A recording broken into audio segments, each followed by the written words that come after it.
Praise the lord. ક્રિસ્મોલ અભય તથા બહેનો, દિવ્ય દયા અને દિવ્ય સંદેશમાં તમારું સ્વાગત છે. જુલાઈ 22મી તારીખ માગદલાના મરિયમનો તહેવાર ઉજવીએ છીએ. આ સંદેશ સાંભળવા તમારા સૌ માટે અને તમારા હેતુઓ માટે વિશે પ્રાર્થના કરું છું. તમારા બાઇબલ લો, પ્રભુ ઈશ્વરનું વચન સાંભળીએ. યોહાન ગ્રંથ 20મો અધ્યાય પહેલી કડીથી બીજી કડી સુધી અને 11થી 18મી કડી સુધી. અઠવાડિયાને પહેલે દિવસે વહેલી સવારમાં હજુ અંધારું હતું ત્યાં જ માગદલાની મરિયમ કબર આગળ આવીને જુએ છે તો કબર ઉપરથી પથ્થર હટાવી લીધો હતો. આથી તેણે દોડતા સિમોન પીતરને અને ઈસુના વહાલા શિષ્યને પાસે જઈને તેમને કહ્યું, પ્રભુને કબરમાંથી બહાર કાઢી લીધા છે અને ક્યાં રાખ્યા છે એની અમને ખબર નથી. પણ મરિયમ બહાર કબર પાસેથી રડતી ઊભી હતી. રડતા રડતા તેણે કબર નીચે નમીને જોયું તો ઈસુનું શબ જ્યાં મૂકેલું હતું ત્યાં સફેદ વસ્ત્રધારી બે દેવદૂતો બેઠેલા હતા, એક ઓશિકે અને બીજા પાંગતે. તેમણે તેને પૂછ્યું, ભાઈ તું કેમ રડે છે? તેણે કહ્યું, કારણ તેઓ મારા પ્રભુને લઈ ગયા છે અને તેમને ક્યાં રાખ્યા છે તેની મને ખબર નથી. એટલું કહીને પાછું ફરીને જોતાં તેને ઈસુ ઊભેલા દેખાયા, પણ એ ઈસુ છે તે ઓળખી ના શકી. ઈસુએ તેને કહ્યું, ભાઈ તું કેમ રડે છે? તું કોને શોધે છે?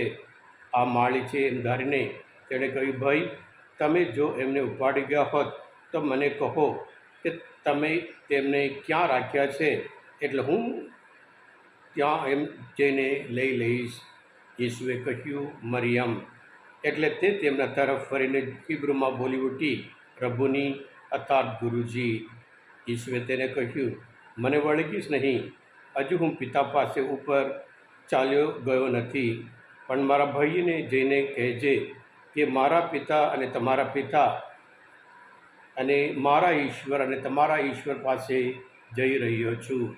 માગદલાની મરિયમે આવીને પ્રેષિતોને જાણ કરી કે મને પ્રભુના દર્શન થયા છે અને તેમણે મને આમ આમ કહ્યું છે. આ પ્રભુની વાણી છે, તે આપણો આધાર છે.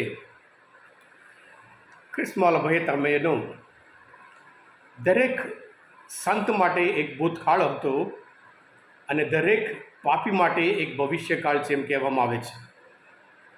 ઘણા બધા સંતોના જીવનમાં આપણે જોઈએ, તેઓ ભૂતકાળમાં ખરાબ હતા, ભવિષ્યમાં એટલા મહાન સંત બને છે. અને જે પાપ્ય હોય તેઓ પણ સંત બની શકે એમ કરીને આ બધા સંતોના જીવનચરિત્ર આપણને બતાવે છે. જેને વધારે માફ કરવામાં આવે છે તે વધારે પ્રેમ રાખે છે. લુકના ગ્રંથમાં 7મો અધ્યાયમાં 47મી કલમમાં આપણને કહેવામાં આવે છે. ખ્રિસ્મોલ ભાઈ બહેનો, મગદલાના મરિયમ પ્રભુ ઈસુની માતા મરિયમ પછી 12 વખત એમનું નામ ચારે ચાર શુભ સંદેશમાં આપણને જોવા મળે છે. અને આ સ્ત્રી લુકના ગ્રંથમાં 8મો અધ્યાય આપણે જોવા મળે છે, પોતાનું જે કંઈ હતું એ બધું પ્રભુ ઈસુની મિનિસ્ટ્રી માટે આપી ખર્ચ કરી સેવા કરતા હતા એમ કરીને આ મગદલાના મરિયમ વિશે આપણને જાણવા મળે છે.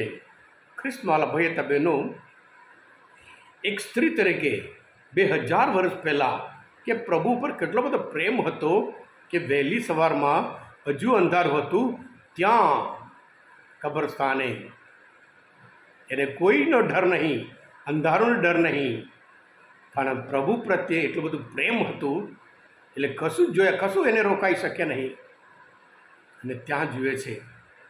અને સાથે સાથે આ મહાન સંત આપણે જાણીએ છીએ કે સજીવન પહેલાં પ્રભુ ઈસુનું પ્રથમ દર્શન આ મગદલાના મરિયમ માટે મળ્યું હતું. સાથે સાથે આનંદની વાત છે કે શુભ સંદેશમાં એટલે સજીવન પહેલાં પ્રભુ ઈસુ ખ્રિસ્તનો શુભ સંદેશ સમાચાર, આનંદનો સમાચાર આ મગદલાના મરિયમ શિષ્યોને આપે છે.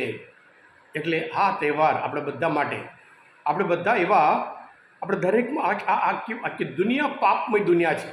એક પાપનું પાપ આપણે પાપ કર્યા હોય અને આજુ વાતાવરણ એવું હોય, આ સંતનો તહેવાર આપણે બતાવે છે આપણે પણ મગદલાના મરિયમ જેવું સંત બનાવી શકીએ.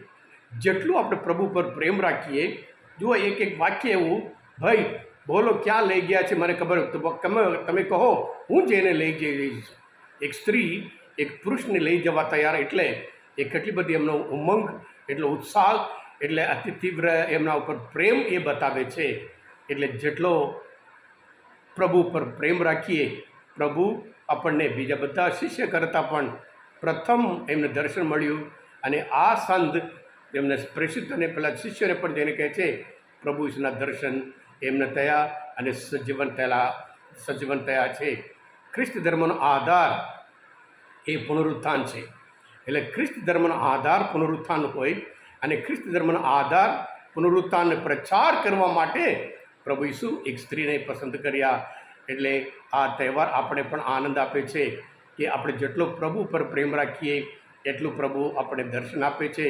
અને આપણને ખાતરી આપે છે કે આપણે પણ દરેક પ્રભુ સંતાનો તરીકે પ્રભુના કાર્યમાં આ સ્ત્રી પોતાનું જે કે હતું બધું પ્રભુ માટે અર્પણ કરી પ્રભુની સેવામાં સંપૂર્ણ રીતે સહભાગ આપતા હતા. હા કૃષ્ણવાલા ભાઈ હતા બહેનો, આપણે પણ આ તહેવાર આપણે પણ આશા આપે છે કે પ્રભુ આપણા બધા માટે, બધાના પાપ માટે મરણ પામ્યા, બધાના પાપોની ક્ષમા કરી છે. એટલે આ મગદલાના મરિયમ જેવું આપણે પણ આપણા જીવન દ્વારા સજીવન તરફ પ્રભુ ઈસુ ખ્રિસ્ત વિશે આપણે પ્રચાર કરીએ, જેથી કરી સાચા શિષ્ય તરીકે આપણા જીવન દ્વારા પુરવાર આપીએ. Thank you. God bless you all.